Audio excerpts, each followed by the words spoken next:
मुझे कोलकाता नहीं जाना, मैं तो काशी से ही जाऊंगी।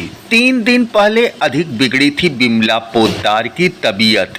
परिजन एयर एम्बुलेंस से उपचार के लिए ले जाना चाहते थे पश्चिम बंगाल। सांस्कृतिक धरोहर पर शोध को बढ़ावा देने वाली पद्मश्री से विभूषित बिमला पोद्दार को अपने अंतिम समय का आभास शायद 3 दिन पहले हो ही गया था।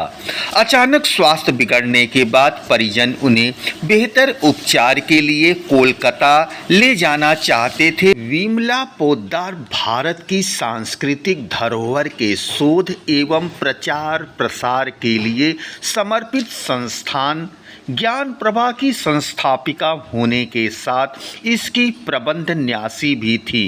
उन्होंने संपूर्ण जीवन इस संस्था के विकास के लिए समर्पित कर दिया।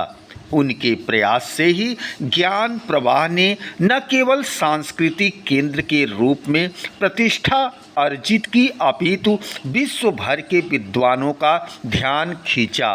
प्रधानमंत्री नरेंद्र मोदी 2016 में अपने काशी दौरे के समय ज्ञान प्रवाह भी गए। यहाँ उनके द्वारा बनवाए गए संग्रहालय को देखकर प्रधानमंत्री ने कहा था कि आप आधुनिक दौर की अहिल्याबाई हैं। रानी अहिल्याबाई होलकर ने काशी के धार्मिक स्वरूप को संरक्षित किया था। आपने काशी के सांस्कृतिक स्वरूप के संरक्षण में अपने आप को समर्पित कर दिया है। परंपरावादी परिवार में जन्म लेने वाली बिमला पोद्दार ने स्वयं को शिक्षित करने की दिशा में कई विद्वानों का मार्गदर्शन प्राप्त किया। स्वयं को सदैव विद्यार्थी मानते हुए उन्होंने 40 वर्ष की अवस्था पार करने के बाद संस्कृत सीखी, प्राचीन भारतीय ग्रंथों का अध्ययन किया। इसकी प्रेरणा उन्हें अपने जेठ पद्म भूषण सुरेश नेवटिया से मिली। माने कला एवं भारतीय पुराशेषों के संग्रहकर्ता सुरेश नेवटिया को 2008 में तत्कालीन राष्ट्रपति प्रतिभा पाटिल ने पद्म भूषण से अलंकृत किया था। कालांतर में बिमला पोद्दार न सिर्फ सुरेश नेवटिया के संग्रहों की अभिरक्षण बन गई, बल्कि उसे और विस्तार करने के लिए देश के कई पुरातत्व स्थलों की यात्रा की। बिमला पोद्दार को अंतिम विदाई देने के लिए काशी के चुनिंदा लोग ही गुरुवार को ज्ञान प्रभा पहुँचे। इनमें प्रख्यात पुरातन इतिहास एवं कलाविद professor Maruti Nandan Prasad Tiwari, ADM city Alok Verma, professor Mridula Jaiswal, professor Mridula Sinha, doctor Manju Sudmar, doctor Sanjay Mehta, Arun Shah, Shahi Shah, Saurabh Shah, Madhu Nevatia, Smriti Murarka, Parthiv Nevatia, Paroma Nevatia, Priyanka Murarka, Pranay Murarka प्रमुख थे। नागरिक प्रचारणी सभा के सभी विभाग बंद रहे। पद्मश्री बिमला पोद्दार के निधन पर नागरिक प्रचारणी सभा में शोक सभा हुई।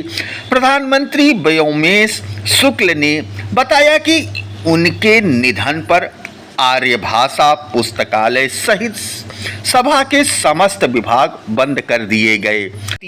सांस्कृतिक धरोहर पर शोध को बढ़ावा देने वाली पद्मश्री से विभूषित बिमला पोद्दार को अपने अंतिम समय का आभास शायद 3 दिन पहले ही हो गया था। अचानक स्वास्थ्य बिगड़ने के बाद परिजन उन्हें बेहतर उपचार के लिए कोलकाता ले जाना चाहते थे। एयर एम्बुलेंस भी बुक कर ली गई थी। जब उन्हें पता चला तो उन्होंने इनकार करते हुए कहा था कि मुझे कोलकाता नहीं जाना है, मैं अंतिम यात्रा पर काशी से ही जाऊंगी। उनका यह निर्णय न सिर्फ काशी के प्रति उनकी आस्था का प्रमाण है, बल्कि काशी से उनके लगाव को भी जाहिर करता है। जीवन के आखिरी 3 दिन उन्होंने अपने कक्ष में बैठे बैठे गंगा की लहरों को निहारते हुए व्यतीत किए।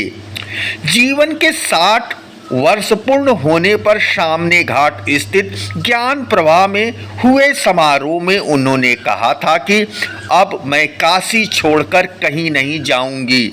मैं अपने जीवन का उत्तर काल महादेव की नगरी में ही व्यतीत करना चाहती हूँ।